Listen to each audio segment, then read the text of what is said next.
कबीरदास ऐसे பாருங்க प्रस्तावना कबीरदास भक्ति काल के कवि थे और भक्ति காலத்துடைய கவி वे निर्गुण भगवान को मानते थे அவர் உருவம் இல்லாத கடவுளை ஏற்றுக்கொண்டார் वे अनपढ़ थे அவர் படிக்காதவர் வீர கதா கால் में कविता ராஜாவோं की सेविका थी வீர கதா காலில் அதாவது வீரத்தை இம்பார்ட்டன்ட் கொடுத்த காலத்தில் ராஜாவுக்கு சேவகர்களாக கவிஞர்கள் இருந்தாங்க ஏன்னா அவங்கள மட்டும் தான் போற்றி பாடுவாங்க कबीर ने उसे जनता की रानी बना दिया कबीर வந்து அதை மாற்றி ராணியாக யாரை வச்சாருன்னா ஜனதா மக்களை வச்சார் आज के कवियों के लिए कविता लिखना இன்று கவிஞர்களோட கவி எழுதுகிறாங்கள பாட்டு எழுதுகிறவங்களோட வேலை தந்தா है அது வேலையாக இருக்குது தொழிலாக இருக்குது பேஷன் है அவங்களுக்கு ஒரு ஃபேஷனாக இருக்குது மகர் கபீர் के लिए तपस्या ஆனால் கபீருக்கு அது ஒரு தபமாக இருந்தது ஜாதி பாதி கா உன்மூலன் அதாவது ஜாதியை வந்து அவர் ரொம்பவும் ஒழிக்கணும்னு ஆசைப்பட்டார் உஸ் ஜமானே மேம் லோக் ஜாதி வேது மான்டே தே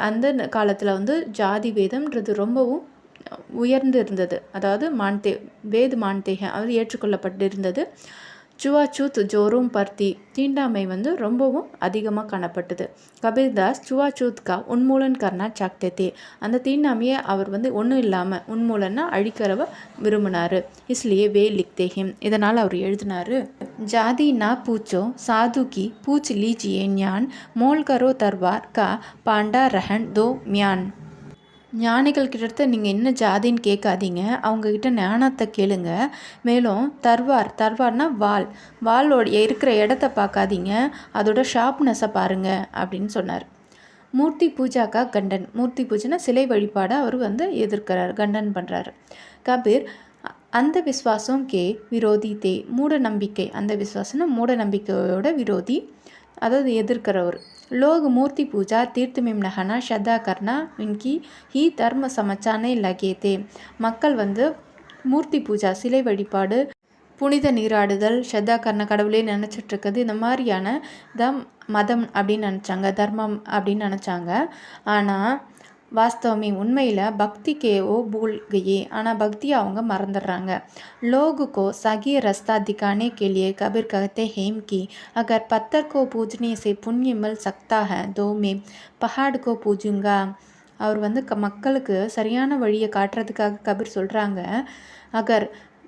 ஆனால் நீங்கள் வந்து பத்தரை பத்தர்னா கல்லை பூஜை பண்ணுறதுனால உங்களுக்கு புண்ணியம் கிடைக்கும்னா நான் மலையை பூஜை பண்ணுறேன் ஏன்னா எனக்கு நிறைய பலன் கிடைக்கும் இல்லையா பூர்த்தி கிசி காம் கி நஹிம் மகர் சக்கி ஆட்டா பிஸ்னே மேம் காம் ஆத்தி ஹே சிலையால் எந்த ஒரு யூஸும் கிடையாது ஆனால் சக்கி ஆட்டா மாவரைக்கிற கல்லால் மாவு பிசைய முடியுமே அதுக்கு யூஸ் ஆகுது இஸ்லியே சக்கி மூர்த்தி சே பலி ஹே இதனால் சக்கி ஆட்டா இருக்கு இல்லையா மாவரைக்கிற கல் மூர்த்தியை விட பெருசு அப்படின்னு சொல்கிறாங்க पाहन पूजई हरी मिलाई मेम पूजुम पहार ताते ये चक्की बलि पीस गाय संसार இதுதான் வந்து அங்கே மீனிங்காக சொல்லியிருக்காங்க அடுத்தது பாருங்கள் ஜூட்டி பக்திக்கா கண்டன் பொய்யான ஒரு பக்தி இருப்பாங்க இல்லையா ஃபேஷன் காட்டுவாங்களா அவங்களோட கண்டன் பண்ணுறாரு அவங்கள எதிர்க்கிறாரு லோக் ஹாத்துமே ஜபமாலா ஃபிர்த்திஹே மக்கள் வந்து கையில் வந்து ஜபமாலையை வந்து சுழற்றிட்டே இருப்பாங்க பகவான் கோ நாம் கோ ரக்தே ஹே ஒரு பேரை வந்து கடவுளோட பேரை சொல்லிகிட்டே இருப்பாங்க மகர் உன்கா மண் சஞ்சல் ரகத்தாக அவங்க மனசு வந்து சஞ்சலம் அடையும் எப்படின்னா அங்கே என்ன நடக்கும் இங்கே நடக்கும்னு சொல்லிட்டு அவங்க மனசு அலைப்பாயும் கபீர்தாஸ் இசே திக்கானே மான்தே ஹே இதை வந்து ரொம்ப ஷோவாக பார்க்குறாரு ஷோ கட்டுறாங்கன்னு சொல்லுவாங்களே அதை ஷோவாக பார்க்குறாரு அவர் இஸ் ஜோடினேக்கோ கத்தியா இதை விட்டுற சொல்லி அவர் சொல்கிறாரு இதை எப்படி போயமில் சொல்கிறாருன்னா माला दो कर में फिरे जीप फिरे मुक माही मनुவோம் दो 10 दिशा फिरे यகு दो சுமிரன் நாஹி அப்படின்னு சொல்கிறாரு இந்த லைனை தான் இவர் வந்து போயமாக சொல்லியிருக்காரு குரு கி மகிமா குருவோட மகிமையை சொல்லியிருக்காரு கபீர் மான்தே தே कि गुरु की सहायता के बिना भगवान को माना असंभव है गुरु भगवान से बढ़कर है கபீர்தாஸ் தெரிஞ்சுக்கிட்டாரு குரு தான் நம்ம கடவுளை வந்து காட்டுறாரு ஸோ கடவுளை விட பெரியவர் குரு அப்படின்னு சொல்லி இவர் ஏற்றுக்கொண்டார் குரு கோவிந்த் தோவு கடே காக்கே லா கோ பாயே பாலிஹாரி குரு அப்னே கோவிந்த் தியோ பதாயா அடுத்தது பாருங்கள் முஸ்லீம் இயக்கத்தா ஹிந்துவும் முஸ்லீமும் ஒருத்தங்க தான் அதாவது ஒன்று தான் அப்படின்னு சொல்கிறாங்க. இந்த ஒரு முசல்மான் பகவான் கே நாம் பர் தர்ம கே நாம் பர் லட்தே தே. இந்துவும் முசல்மான்களும் முஸ்லீம்காரங்களும் வந்து அவங்களோட கடவுளோட பேரால் வந்து சண்டை வே கட்டே கட்டே தே மர்த்தே மார்த்தே தே கபீர் உன்மேம் ஏகதா லானே கேலியே கத்தே ஹேம் கி அவங்க வந்து கொல்றாங்க, வெட்டுறாங்க, வெட்டப்படுறாங்க, சாகுறாங்க, சாகடிக்கப்படுறாங்க. கபீர் வந்து அவங்கள வந்து ஒன்றுபடுத்துவதற்காக அவர் சொல்கிறாரு, ஆபூஷன் கே நாம் அலக் அலக் ஹேம். ஜுவல்லரியோட நேம் வந்து தனித்தனியாக இருக்குது. மஹர் சோனே ஏக் ஹே, ஆனால் கோல்டு ஒன்று தான். बर्तनों के नाम अलग अलग हैं मगर वे एक ही मिट्टी से बनाई जाती हैं. பாத்திரங்களோட பெயர்களும் வேறு வேறு தான், ஆனால் ஒரே மண்ணால் தான் அது செய்யப்படுது. உசி தரக் பகவான் ஏக் ஹே மகர் உன்கே நாம் அலக் அலக் நாம் ஹே. அதே மாதிரி கடவுள் ஒருவர் தான், அவருக்கு வேறு வேறு பேர் வச்சுருக்கோம், அவ்வளோதான் அப்படின்னு சொல்கிறார்.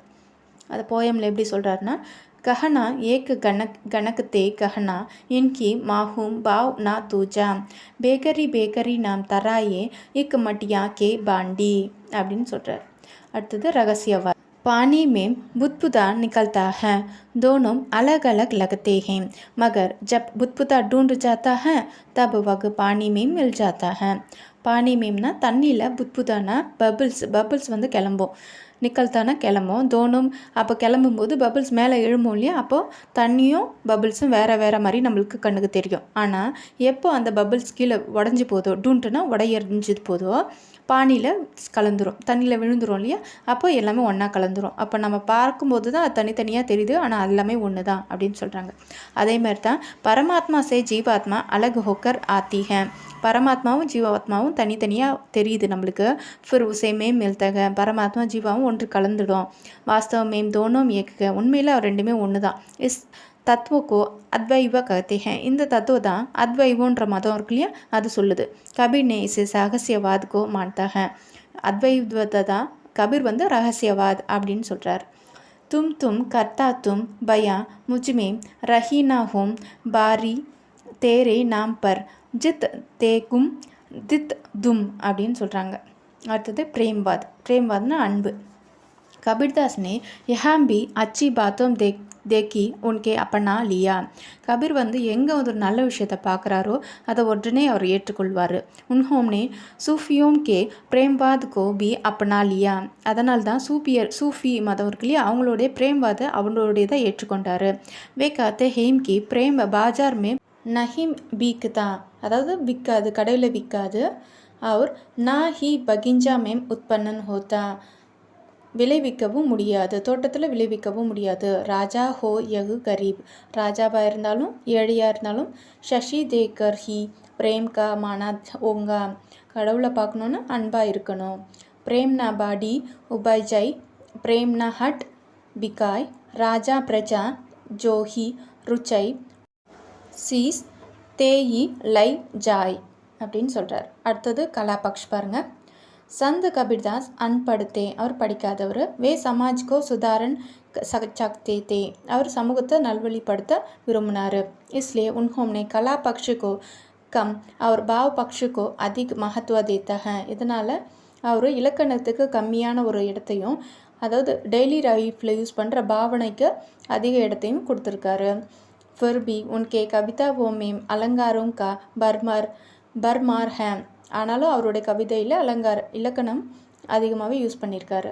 சுந்தர் உபமாயே, அழகான உவமைகளும் அனுப்பம் ரூபக்குமே யமக் ஹே. வித்தியாசமான ஒரு ரூபத்தில் ஓமைகளும் ஓமேயங்களும் அனோயோக்கி, அதாவது டிரான்ஸ்லேஷன் சப்குச் கொஞ்சமும் இருக்கிறது. உபமாயமுக்கு எக்ஸாம்பிள் பாங்க. உருவகம் சாது ஹைசா சாயே ஜைசா சூப் சுபாய் தேரா சாயி துஜ்மே ஜோம் பகுப்பன் மேம் பாஸ். அதாவது சாது அவர்கள் எப்படி இருக்கணும்னா ஒரு முறத்தை போல் இருக்கணும்.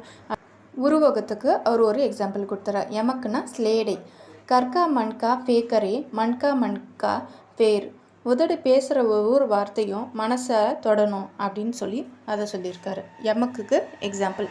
नेक्स्ट रूपक पाருங்க. रूपक अलंकार अच्छे पुरुष एक पेड़ है निरंजन वाकी डार तर देवा साका बये बात बया संसार नाम तरन तन पाई कई गांट बांध ना கோல். அதாவது அச்சை புருஷ்னா இது கடவுள் வந்து ஒரு மரத்தை போன்றவர், கிளைகள் வந்து 3 தேவர்கள் இருக்காங்களே அவங்க கிளைகள் போன்றவங்க, மக்கள் அதோட இலையை போன்றவங்க அப்படின்னு சொல்கிறாங்க. அர்த்தரன்யாஸ் பாருங்க. ஹீரா பாயோ காண்ட் கட்டியாயோ பார் பார் பாக்கி क्यों கோல் हल्की भी जब जडी तराजू पूरी बाई तब क्यों तौலை.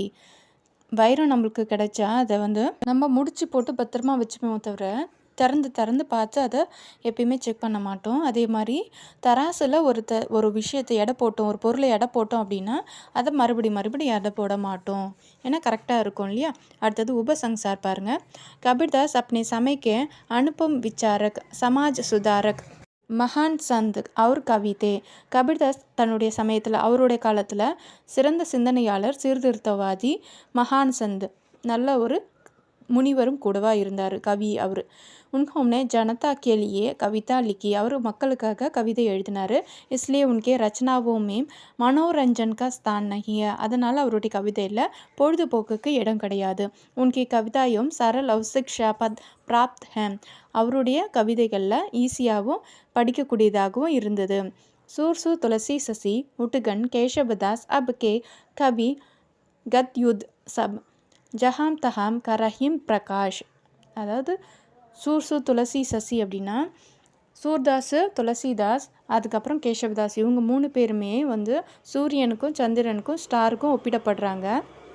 இப்போ இருக்க கவிங்கெல்லாம் வந்து அவங்களுக்கு இணையானவங்களா இல்லை அப்படின்ற மாதிரி சொல்கிறாங்க. ஆனாலும் கவிதையோட பிரகாசம் எப்பயுமே நிலைச்சிருக்கும்னு சொல்கிறாங்க. தப்ப கபீர்தாஸ்கா கியா ஸ்தான் ஹே, அப்போ கபீர்தாஸ்க்கு என்ன ஸ்தானம் இருக்கும், எந்த பிளேஸ் அவருக்கு கொடுக்கணும். வேதோ பூரி ஆகாஷே ஜெய்சே மே சூரஜ் சாந்த் அவர் தாரே வித்வான் ஹே, அவர் ஆகாஷ்னா வானத்தில் இருக்க எல்லா சூரியன் சந்திர தாரேனா நட்சத்திரத்தோட வித்வானாக இருக்கிறாரு.